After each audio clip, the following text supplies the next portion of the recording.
Yo guys, what's up? Thank y'all for all the questions. You guys did amazing. There were some really good questions so far. I wish I could give away something to everybody. You guys killed it, man. It was a lot of good questions, a lot of good feedback. Some of the questions I'm going to answer right now while I got this long ass drive, so bear with me. I'm gonna announce the winner Monday, tomorrow, sometime tomorrow. I got a few in mind. There were a few really good ones. Really hard to pick just one. Thanks everybody for all your questions. You guys did great, but there were a few that stood out. So I can only pick one. But I think I am gonna start doing the YouTube live.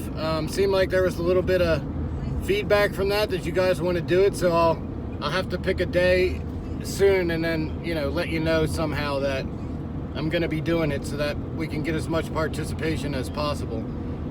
So let me read off some of the questions that we got and give you guys answers, and then we'll go from there. All right, the first question was from Justin Stotler. Do you ever fish local ponds? What baits do you prefer for pond fishing? Now, I wish I had, more time to be able to go pond fishing. I used to do it a lot as a kid. I take my kids pond fishing a lot because they're not old enough to be super patient yet, so they want to catch. So I'll take them to the ponds and catch bluegill, let them catch them all day. But if I were to fish ponds, and some of the baits that I used to use, obviously it depends on what the pond looks like, but usually fish in ponds eat a lot of frogs, a lot of little tadpoles and stuff live in there, and some bluegill. And the bluegill don't usually get huge. Some of them do, some of them don't. But the few bait choices that I would definitely bring with me, especially if I only had one rod, I would bring a topwater frog without a doubt. And maybe a spinning rod with like a shaky head or Texas rig, something where you can downsize your bait and experiment with plastics.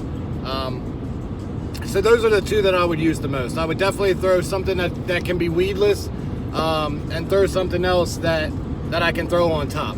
That's a simple answer, the simplest answer I can give you. Pond fishing's fun. I just don't get to do it a whole lot, but if I were to do it, those are the two I would use. That was a good question. The second question is from Fishing Channel Lover. Best time to throw a plastic worm. Best time to throw a plastic worm would be anytime you're on water. I throw a plastic worm a lot, whether it's on a drop shot, a shaky head, a Ned rig. A stick bait could be considered a plastic worm too. So really, I throw it all the time. The best time that I feel like a normal plastic worm would shine would be in the summertime, late spring into summer. It's hard to beat. It's something you can fish weedless. You can get around cover real easy. You can even throw it through grass really easy if you wanted to. So a plastic worm is always a good choice. Throw it all times of the year, and like I said, the best time to actually throw it would be in the summertime, like right now. So no matter how you rig it, worm is a good bait all year round. And I know these are short answers. I'm trying to get to a lot of these fairly quickly. So if you need more specific answers, send me a message and I'll let you know. The third question is from Fred Gack. When bass are set up on drops to ambush bait, should I jig or crank? Now, in the last video, I was talking about how bait will ambush, or bass will ambush bait from the sides of points. Now, that I said in that video that's more related to a current situation, rivers, lakes that have current being pulled, or even like lakes that constantly have wind blowing across them. In that situation, I would start with a crankbait first to catch the ones that are more active. and I'll give it 10, 15 casts. If I don't catch one on those casts, then I'll switch to a jig, throw a jig for 5 or 10 minutes, and then move on to the next one. I feel like if there are fish there that are active, they're going to bite pretty quick, and it shouldn't matter all too much what you're throwing out of a crankbait or a jig. Both of those choices are good. You're just going to have to figure the conditions. Now, one thing that I do is if I'm on a point or a hump and I see a lot of bluegill on my graph, I'll go with a jig over a crankbait right away on that one. Now, if I'm not and I'm seeing a bunch of, did I say crankbait? I meant a jig. I don't remember what I said, but I would choose a jig if there's bluegill, and if there's shad, I would go with a crankbait for sure. The way that you can tell is that shad on your graph are really bunched tight. It's gonna just look like a cloud. And then your bluegill are gonna be more separated. They're gonna still be in a bunch, but you can see each individual target. So that's the difference between what I'm seeing. That was a good question, Fred. The next question is from Life of Murphy's Outdoor Channel. This is a great question. What is your go-to summer, spring, fall, and winter baits? I don't really have a go-to, but I will tell you what I have set up those times of years almost exclusively every time I go out on the lake. In the spring, I bring 2 rods. That's it. I may have 5 on the deck, but I'm going to have two baits that I'm switching back and forth. I might have multiple rods with different sizes of those baits or different combinations. But in the spring, early spring, I'm going to have a Senko, Texas rig Senko, with a 3/8 ounce weight and a spinnerbait. Those are the 2 I'm going to have tied on all the time in the spring. Even once they get on beds, I'll just throw the Senko more. Now, post-spawn, once you start moving into the summer, I'm going to have a little more of a bait combination of more rods that I have set up. So, in the summertime, I'm going to go with a Texas rig with a 3/8 ounce weight, a jig, a crankbait, a deep diving crankbait, a shallow running crankbait, some kind of top water. Normally, I'll use like a walking bait, like a KVD Sexy Dog or something like that. And I'll have a spinning rod with a drop shot. All the time, that's what I'm going to have tied on in the summer. Sometimes I'll jump back and forth, like I'll notice if they're eating my jig on the fall and not on the bottom, then I'll switch to a hair jig. It's got a little bit of a slower fall, and it seems like when they're eating that jig on the fall, a hair jig is a better choice. So that's a good question. And in the fall, I'm gonna have a topwater frog on one rod, a buzz bait on another rod, a flipping bait on another rod, and a jig on another one. So I'm gonna have those 4, and a deep diving crankbait, 5. Those are gonna be what's tied on for me all the time in the fall. Wintertime is really simple. I fish 2 baits in the wintertime. A small hair jig on a spinning rod that I can fish on the bottom. Usually I'm throwing black. And a silver buddy, a blade bait. I throw that on a bait caster on 15-pound line. If you can't get bit with one of those 2, you're not going to catch one. Those are the 2 that I throw in the winter. Now I'm in the Northeast, so winter here is cold, like 40-degree water temperatures or lower. So that's that setup. That's a great question. Dylan Taggle. When setting up for the day, what determines what you tie on and hit the lake with out of the gate? Okay, now I just went over the baits that I have tied on.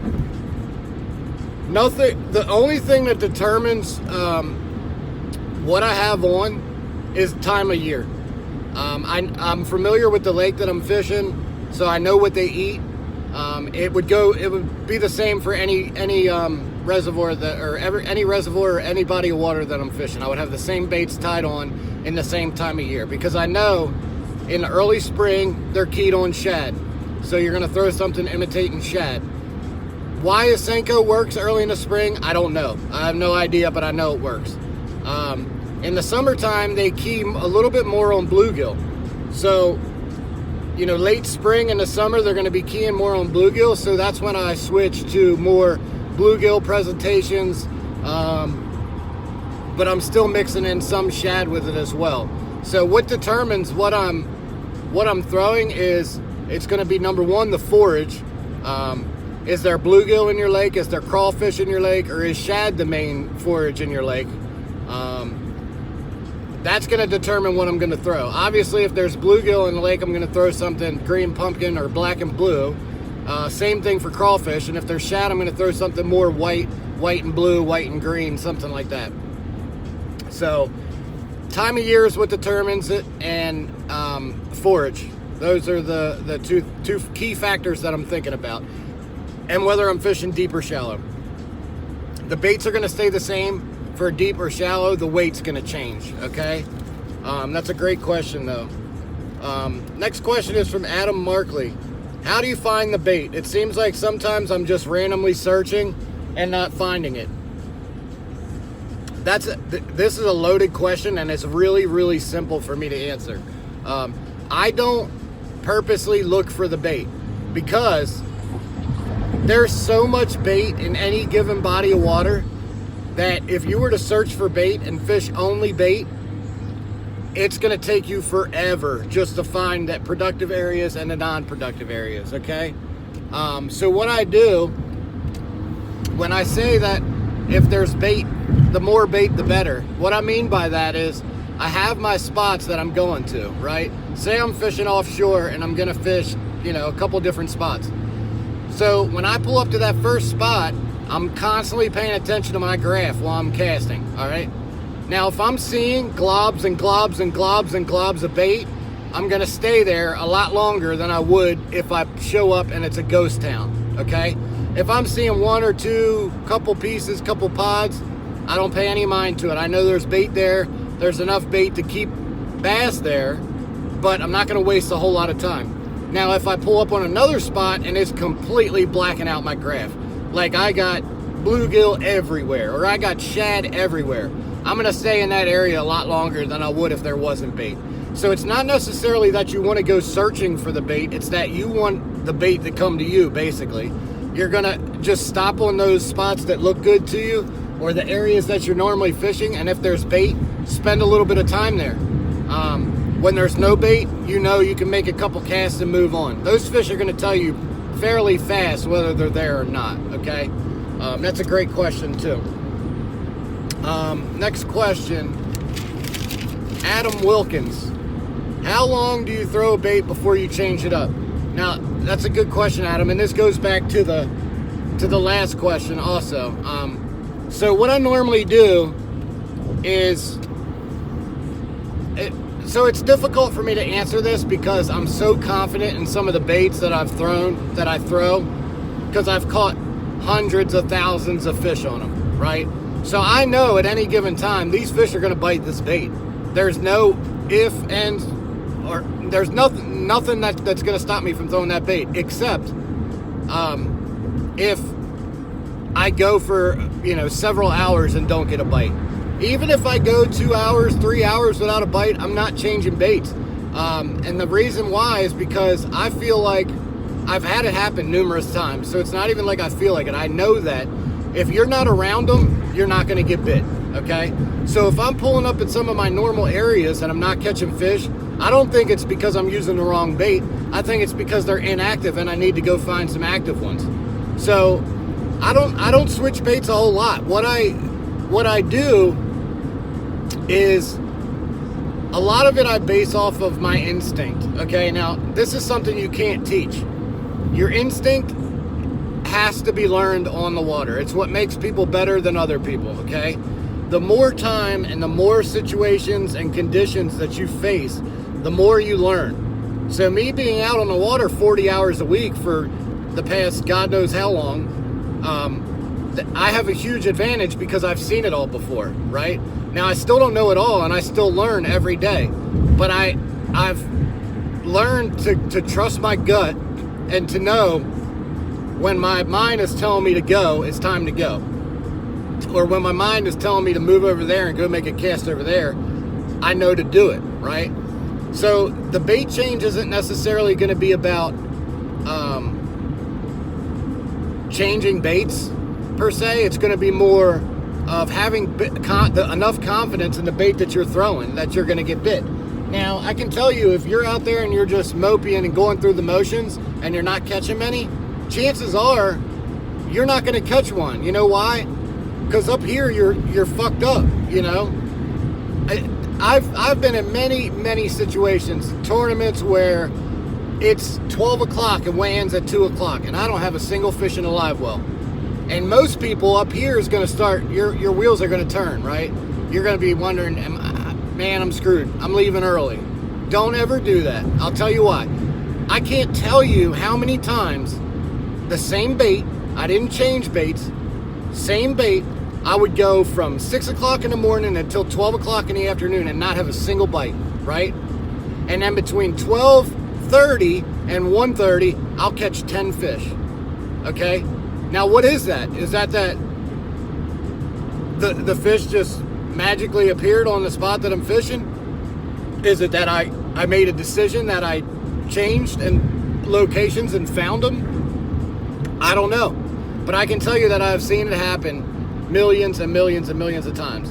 So before you change a bait, if you have the utmost confidence in what you're throwing, change your locations, change your retrieve, change your weight, change something else, but don't change the bait, okay?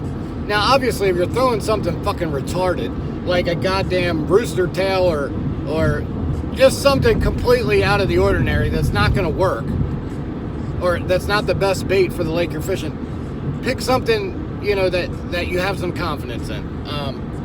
A Texas rig, a jig, a crankbait, a spinner bait. They're all great baits. It just depends on how you fish them and where you fish them, okay? So it's not about the bait change. It's more, for me, about the location change.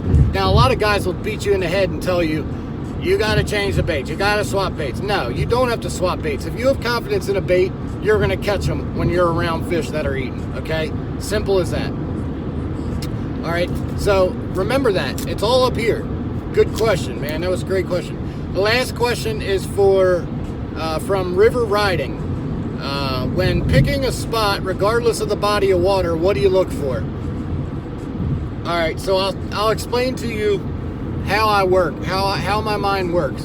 Okay, like I said, it's going to be different for somebody that's a beginner and somebody that's intermediate and somebody that's at a professional level. It's all going to be different. But I will tell you that if your decision is made up in your mind where you're going before you hit the water, you're doing it way wrong, okay? You can't base what you're going to fish off of what happened yesterday, okay? You gotta, I know you've heard it before, you have to fish the moment. And what they mean by that is when you get to the lake, just pay attention to everything. Surface activity, what's the wind doing? Is the lake glass calm? What wind direction is it coming from? What's the water temperature? Are the birds chirping and deer running and everything active? Because chances are, I can tell you that the animals will tell you a lot about the fishery. If you pull up to the lake and you got animals going crazy, running around, beavers building huts, birds chirping, bait splashing, chances are the bass are going to be eaten, okay? If everything's dead calm, the birds are in the trees, you know, there's not a whole lot of activity going on, the first thing I'm going to do is I'm going to look for a subtle area and I'm going to throw something that's a little more finesse, okay? So pay attention to little details. But so what I normally do when I get to a new body of water is before I do anything, I'm looking on my map, on my graph, okay? I'm going to look for channel swings. They're always good, no matter what time of the year. I'm going to look for flats that are next to creek channels. I'm going to look for places that fish can feed and have access to deep water in the same stretch, right? So points are always a good spot. If I don't know a lake at all, the very first thing that I'm going to do is I'm going to go to main lake points that are close to a channel. And I'm going to fish all of those first, okay? And then I'll build from there.